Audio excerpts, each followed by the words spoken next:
Bienvenidos a Capilla de Fe. La fe viene por el oír y el oír por la palabra de Dios. El tema de hoy reviste vital importancia. Se titula ¿Cómo identificar la verdadera iglesia? Un tema tan claro, Dios nos lo dejó allí al azar para que nosotros allí estemos adivinando, buscando. ¿Y cuál será? Está muy claro definido aquí en las Sagradas Escrituras. Es un tema clave. Yo quiero decirles, mis amigos, que no todas las iglesias conducen al cielo. Hay un solo camino por el cual llegaremos al reino de los cielos. Jesús dijo, yo soy el camino, la verdad y la vida. Y nosotros tenemos que buscar quién está siguiendo realmente el camino de Jesús. No todos los caminos conducen al reino de los cielos. Hay un solo camino. De hecho, cuando el Señor Jesús venga, lo dice allí San Mateo capítulo 25.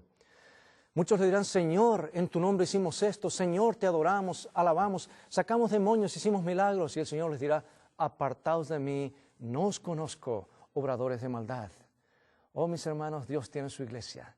Y antes de abrir la palabra de Dios, vamos a elevar nuestras mentes en oración. Los invito a inclinar vuestros rostros allí donde están, en sus hogares, en el lugar donde están, para pedir la bendición de Dios. Padre Celestial, que tu Espíritu se vuelva a manifestar una vez más en este momento al abrir tu palabra para poder identificar cuál es el pueblo que tú llamas tu pueblo. Lo pedimos en el nombre de Jesús. Amén.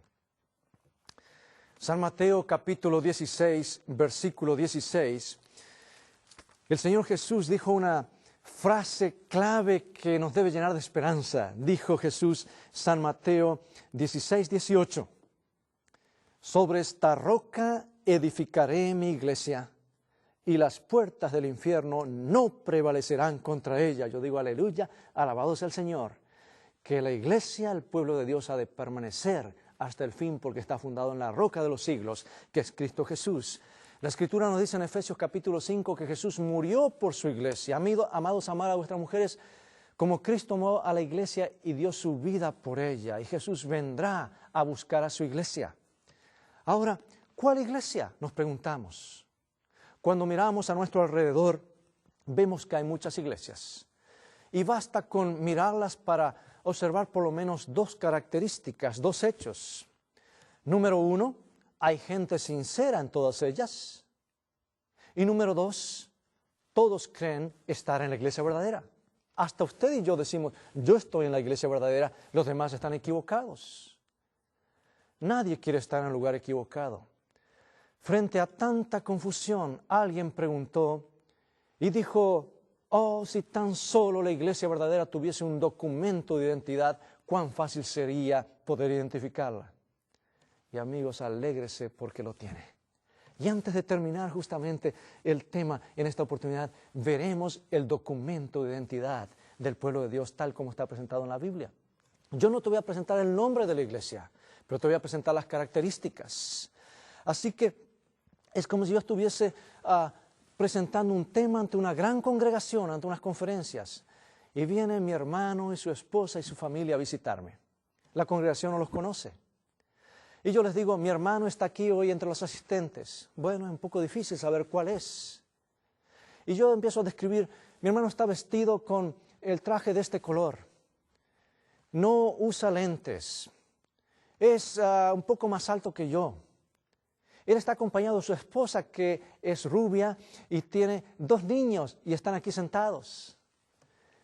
Y les empiezo a dar características y está aquí sentado en la segunda banca. Y cuando presento todas las características, la gente sabe, ese es mi hermano, no hay ninguna duda, allí está.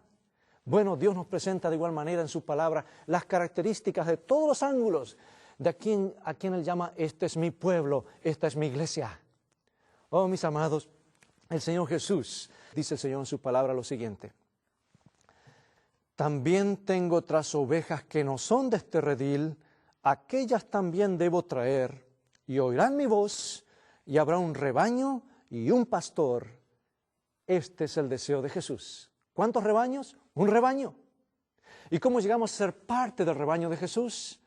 Escuchando su voz, siguiéndola. Mis ovejas oyen mi voz y me siguen. ¿Y cómo escuchamos la voz de Jesús? A través de este bendito libro, ese Señor hablándonos a nosotros. Por eso, mis amigos, lo que podamos decir nosotros que podamos decir los predicadores, lo que pueden decir los hombres, tendrá cierto valor, pero cuando Dios dice algo, sus palabras son vida. Hoy no tenemos el árbol de la vida con nosotros, ¿o lo tenemos? Oh, cómo nos gustaría comer del árbol de la vida para vida eterna. Yo quiero decirte que Jesús dijo, las palabras que yo os he hablado son espíritu y son vida. Y aquí tenemos las hojas del árbol de la vida para que tú y yo nos alimentemos de la palabra de Dios, escuchemos su voz y estemos dispuestos a seguir en el camino que el Señor dice, este es mi pueblo. ¿Estás escuchando la voz del Señor en esta hora?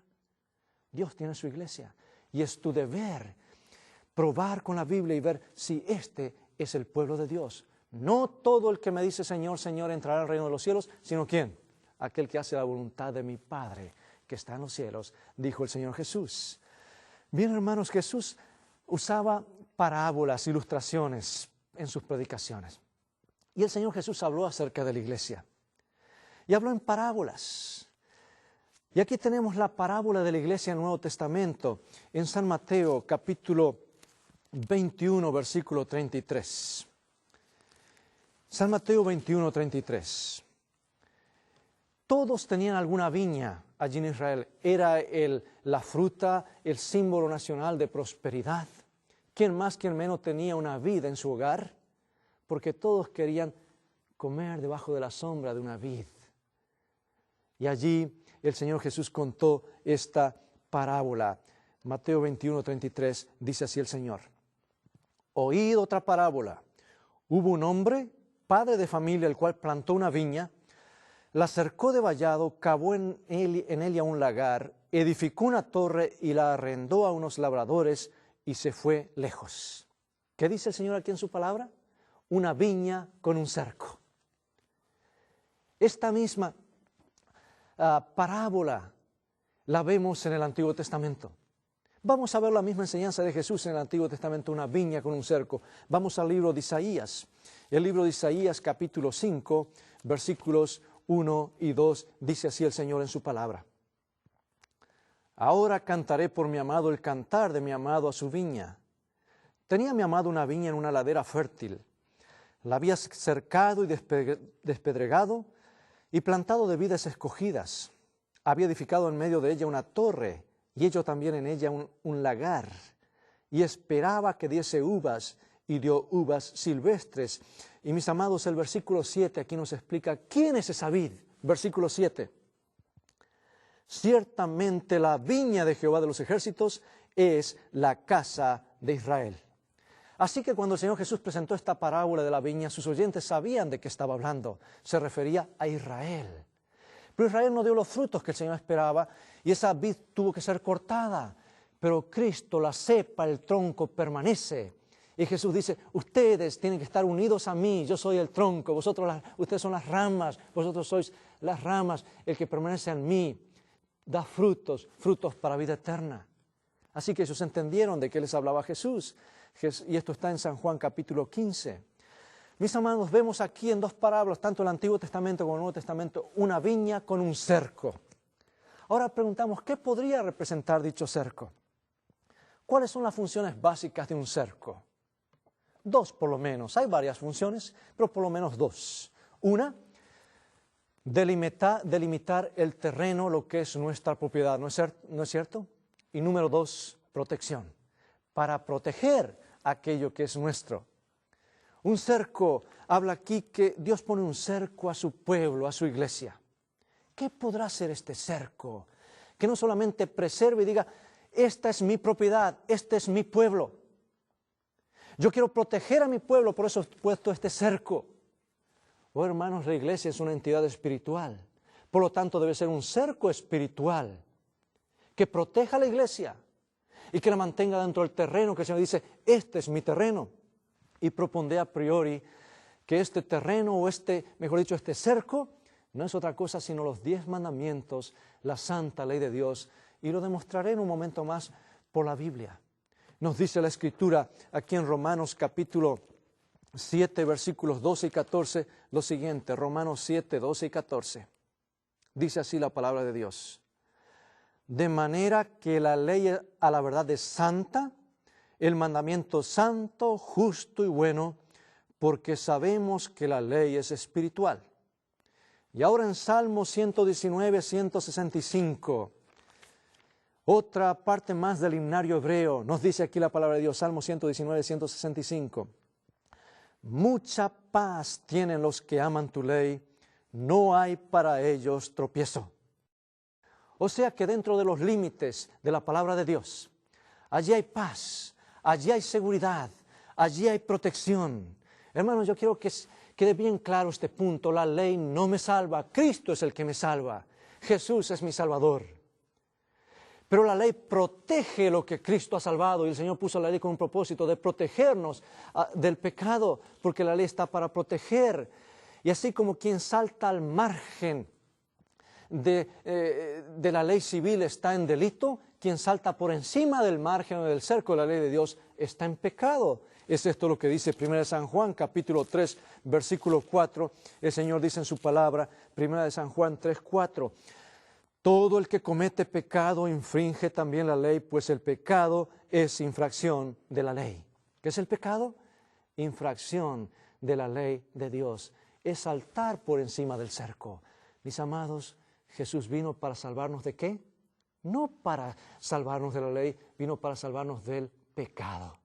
Él murió y pagó un precio tan alto por todos nosotros, por cada uno de nosotros. Jesús hubiese venido solamente por ti. Si tú hubiese sido el único que necesitaba salvación, hubiese venido a morir por ti. Dios nos ama.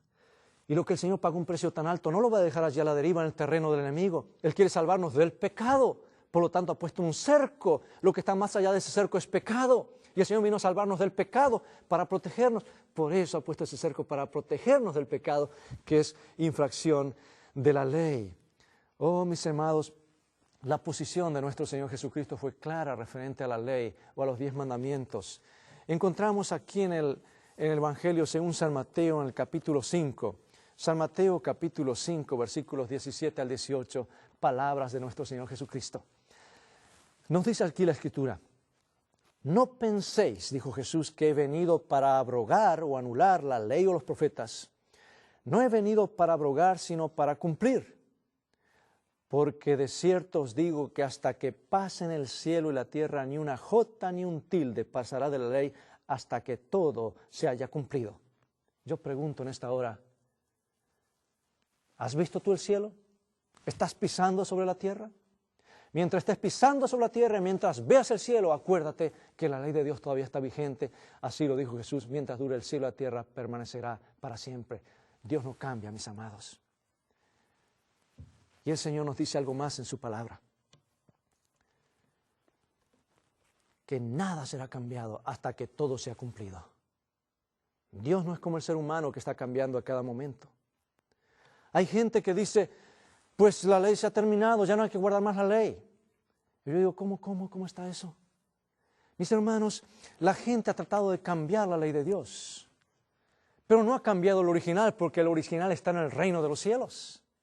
Allí junto al trono de Dios, el Señor está sentado y debajo de su trono, allí están los sagrados 10 mandamientos, el original.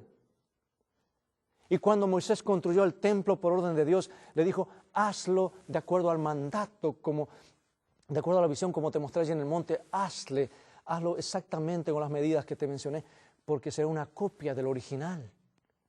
Y allí el Señor les dio la santa ley, y allí estaba el arca del pacto, donde estaba el mandamiento, y allí se manifestaba la gloria de Dios entre esos dos querubines de oro, símbolos del original, donde hay querubines que están vigilando y protegiendo al lado del trono de Dios la santa ley de Dios, que es la base de su carácter. Y si alguien dice, pues la ley fue eliminada, tal vez entre los hombres quieren eliminarlas, pero no el original. La ley de Dios permanece para siempre. ¿Sabes que si alguien quiere eliminar la ley de Dios va a tener serios problemas? En primer lugar, va a tener que llegar al reino de los cielos donde está Dios, y le va a costar bastante llegar hasta allá. Segundo lugar, va a tener que hacer a un lado los ángeles querubines guardianes de la ley de Dios, lo cual le va a resultar imposible. Y en tercer lugar, va a tener que remover a Dios de su trono, porque el Señor está sentado entre los querubines, y allí el asiento de su trono, que se le llama el asiento de misericordia, el trono de justicia, está la santa ley de Dios, con la cual Él rige todo el universo. Imposible, hermano. Dios no cambia. Y Lucifer sabe muy bien, porque él era uno de esos querubines. Él sabe muy bien la importancia de la ley de Dios. Es por eso que quiere eliminar la ley de Dios, porque no quiere que la gente reconozca al Dios que creó todas las cosas y que Dios es el dueño de todo. Él quiere ser el Dios, Él quiere ser adorado, Él quiere llevar a la gente al pecado. ¿Sabes una cosa? El diablo no está interesado en que la gente cumpla la ley de Dios, si no se le acaba el negocio, porque la gente va a tener que dejar de robar, va a tener que dejar de mentir, dejar de cometer adulterio, entonces se le acabó el negocio. Es por eso que Él quiere eliminar de la mente de los seres humanos el hecho de que la ley de Dios esté vigente, y tristemente muchos cristianos han entrado en esto. Mis amados, lo que Dios dice no cambia, permanece para siempre. No es la ley que necesita ser cambiada, somos nosotros que necesitamos ponernos en armonía con la santa ley de Dios. Oh, pero la Escritura también nos habla de un anticristo. Un poder en nombre de Dios que trataría de cambiar los tiempos y la ley, que vendría en el nombre de Dios y trataría de cambiar la ley de Dios. Predice muy bien el libro de Daniel en el Antiguo Testamento. Y mis amados, ese poder vino y trató de cambiar la ley de Dios. Y cambió los 10 mandamientos. Y en lugar de tener los 10 tal como aparece en la palabra de Dios, allí los modificó. Y cuando comparamos la realidad bíblica con lo que enseña la tradición popular o con el catecismo o con otras creencias, notamos que se han abierto 2 brechas en este cerco. El segundo mandamiento que dice que no hay que adorar imágenes, ni hay que postrarse ante ellas, fue eliminado. Y también se abrió otra brecha en el cerco, en la parte que dice el 4.º mandamiento, acuérdate del sábado para santificarlo. Y los protestantes dijeron, no señor, no hay que adorar imágenes. Y tienen razón, porque el mandamiento es el mandamiento, así que restauraron el 2.º mandamiento. Pero tristemente dejaron abierta la brecha del 4.º mandamiento y el diablo se ríe y dice, yo puedo entrar y salir a la iglesia, hacer cualquier daño y causar cualquier engaño, porque el cerco no está protegido, no está completo. Hermanos, me hace acordar esto a lo que ocurrió en el Gran Buenos Aires hace muchos años atrás, cuando la gente todavía viajaba en tranvías. Viajaba en esos trenes temprano, esas mañanas frías, iba a sus trabajos y allí iban esos trenes sobre esas vías. Y allí hay mucha gente de diferentes países, especialmente muchos italianos o de origen italiano.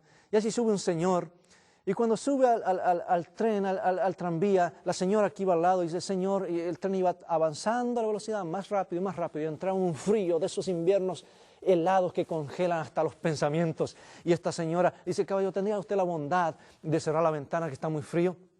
Y el señor le dice, la mira y sonríe y dice, señora, es igual, como diciendo, da lo mismo en su mezcla hispana e italiana, es igual, señora. Y el tren seguía avanzando y el aire entraba. Y la señora, señor, ¿podría usted por favor cerrar la ventana porque estoy con mucho frío? Está bien, señora, pero más es igual. Y seguía sonriendo el italiano y el tren seguía avanzando. Y un señor que estaba sentado allí le dijo, señor, le ordeno por favor que usted cierre esa ventana. Y él dice, pero ¿sabe qué? Yo la voy a cerrar, pero es igual. Y aquel italiano bajó la ventana, que no tenía vidrio, y puso el brazo fuera de la ventana y con una sonrisa siguió bajando y dice, ya le dije, es igual, no importa, esa ventana no tenía vidrio. Y hermanos, a veces el diablo, aunque no es italiano, se ríe y dice, oh, ustedes creen en Dios, no matan, no roban, pero hay una parte del cerco que está abierta. Y él dice, es igual, no importa, el cerco está destruido, estos no están protegidos y el diablo puede hacer cualquier daño al pueblo de Dios a través de esta brecha que ha estado abierta. Mis amados, ¿dónde piensas que el Señor va a guardar a su iglesia? ¿En un cerco que está roto? No, Él pagó un precio muy caro, muy alto, dio su vida y Él quiere tenernos un lugar donde estemos seguros, más allá de cuyos límites el Señor dice, esto es terreno del enemigo, esto es pecado, pero dentro de este terreno están protegidos del pecado porque yo morí para ponerlos a ustedes a salvos, porque la infracción de la ley es el pecado. Hermanos, cuando el Señor Jesús tomó a esa mujer en adulterio, Él la tomó en pecado y le dijo, la perdonó y dijo, vete, no peques más, yo no tengo. La restauró, la perdonó y la puso dentro del cerco. Ahora ya no vivía más en el terreno del enemigo. Y así es contigo y conmigo cuando escuchamos la voz del Señor. Algunos malentienden la misión de Jesús, piensan que Jesús vino a destruir la ley, a eliminar los 10 mandamientos. Oh, hermanos, no, eso es obra del anticristo, no es obra de Cristo. Es uno que está en contra de Cristo, que quiere romper el cerco para que el pueblo de Dios no tenga seguridad. Y en 1 San Juan capítulo 3, versículo 8, nos dice cuál es la obra de Jesús y cuál es la obra del enemigo. 1 San Juan capítulo 3, versículo 8 nos dice así la palabra de Dios. El que practica el pecado es del diablo, porque el diablo peca desde el principio. Para esto apareció el Hijo de Dios, para deshacer las obras del diablo. Jesús no vino a hacer la obra del diablo, a romper el cerco, vino a deshacer las obras del diablo. Mis amados, y ahora el documento de identidad en la iglesia. ¿Cuál es ese documento de identidad? Bien, antes debemos decir que todo documento de identidad tiene por lo menos 2 características. La foto más las impresiones digitales. Hay otras características más, pero hay 2 que no deben faltar, la foto y las impresiones digitales. Y déjame decirte que en las fotos muchos se parecen.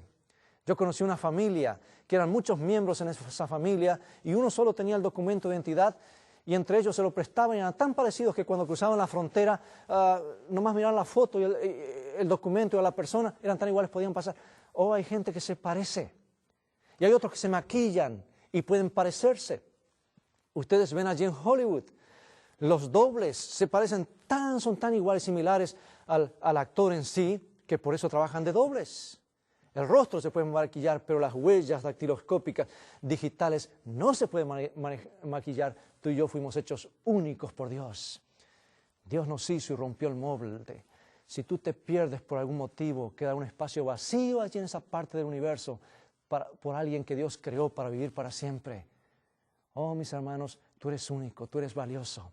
Tú no eres una persona más. Eres alguien valioso por quien Cristo murió y hubiese venido a morir solamente por ti si tú hubieses sido el único que hubiese estado en pecado en esa tierra. Dios te ama y Dios quiere tenerte dentro del grupo que dice, este es mi pueblo. No entre aquellos que están viviendo con un cerco roto, sino protegido por la santa ley de Dios. Y mis hermanos, ¿a qué libro debemos ir? ¿A qué libro debemos recurrir en la Escritura previo al segundo regreso de Jesús, cuando el Señor Jesús está por regresar, para ver cuál es el último pueblo que Dios tiene aquí en la tierra? Siempre lo ha tenido desde el jardín del Edén, a través de las edades, un pueblo fiel que guarda los mandamientos de Dios, que está protegido por la ley de Dios. Y aquí el libro de Apocalipsis nos presenta el documento de identidad. Y aquí está, mis amados, en Apocalipsis capítulo 14, versículo 12. Hay muchas características porque presenta una iglesia que surge de un chasco, que va a todo el mundo, que predica un triple mensaje, que la hora del juicio ha llegado, que debemos adorar al Dios creador de todas las cosas, que creó todo en 6 días y reposó el séptimo. Un llamado a salir de Babilonia, de la confusión. Un llamado a no recibir la marca de la bestia, sino recibir el sello de Dios. Y aquí, como corolario, presenta 2 características. En medio de la confusión de tantas religiones, dice, este es mi pueblo. Y dice, capítulo 14, 12, aquí está la paciencia de los santos, los que guardan los mandamientos de Dios y la fe de Jesús. Tienen paciencia. Aguante, esa es la palabra que quiere decir allí en el original griego. Perseverancia. Y allí esa doble característica, guardan los mandamientos de Dios y tienen la fe de Jesús. Mis hermanos, mi hermano y hermana, es tu deber buscar cuál es esa iglesia que tiene esta doble característica. El Señor dice, este es mi pueblo, ese es mi pueblo. No busque más una vez que lo encuentre, ese es. Y cuando nosotros vamos y empezamos a buscar en el mundo cristiano, notamos, hermanos, que hay gente que, vamos a decir que la fe de Jesús es como esta foto. Muchos se parecen, cantan los mismos himnos, alaban a Dios, pero cuando llega la huella de su actuación, son muy pocos los que guardan los mandamientos de Dios. Y cuando vamos a investigar a las iglesias, yo diría, hermanos, que esto es como un pilar de 2 puentes. Los 2 pilares, la fe de Jesús y los mandamientos de Dios. Si usted quita un pilar, el puente se viene abajo. Y vemos que hay un pueblo que es fiel guardador de los 10 mandamientos, los judíos. Pero le falta el otro pilar, el pilar que es la fe de Jesús. No aceptan a Jesús como Salvador, todavía están esperando al Mesías. Y cuando vamos al mundo católico protestante, notamos que sí creen en Jesús. Oh, alaban a Jesús, creen en Jesús. Pero no todos están dispuestos a guardar los 10 mandamientos. Y Jesús dice, si me amáis, guardad mis mandamientos. Mis amados, los cercos hablan. La verdadera iglesia, el pueblo de Dios, tiene esa doble característica, guarda los mandamientos de Dios y tiene el testimonio, la fe de Jesucristo. Es por eso que Isaías 8:20 dice a la ley y al testimonio, el testimonio de Jesús y la ley de Dios. Si no dicen conforme a esto, están en oscuridad, no les ha amanecido. Y es tu deber y el mío buscar cuál es esa iglesia que tiene esta doble característica. Entonces el Señor dirá, esa es, no busques más, ese es mi pueblo. Si tú estás dispuesto a escuchar la voz de Dios, vas a buscar cuál es esta iglesia que tiene esta doble característica. Jesús contó una parábola. Y en esta parábola habló de una mujer. Tú sabes que en profecía la mujer es símbolo de una iglesia. Y una mujer tenía 10 monedas. Qué curioso, 10. Pero perdió una. Y empezó a buscar por la casa. Y barrió, hasta que finalmente la encontró. Y ahora fue a sus vecinas, a sus amigas para decirle, la he encontrado. Ahora tengo los 10. Y se regocijó. Hermanos, tú y yo tenemos que buscar aquella iglesia que tiene los 10. Y cuando tú vayas de lugar en lugar y cuando tú la encuentres, no busques más. Esa es, está completa. Regocíjate porque ese es el camino del Señor. Mis amigos, todos dicen estar en la iglesia verdadera, pero los cercos hablan. Dios nos ayude a que tú y yo seamos sinceros. Tenemos que escuchar la voz de Dios. Jesús dice, mis ovejas oyen mi voz y me siguen. ¿Estás dispuesto a escuchar la voz de Jesús y a seguirle? Él es nuestro pastor. Muy pronto estaremos con Él cara a cara por su gracia. Pero Dios nos ayuda a estar en su rebaño, porque Él es nuestro pastor, nosotros sus corderos. Dios te bendiga ricamente en la búsqueda de la verdad. Amén.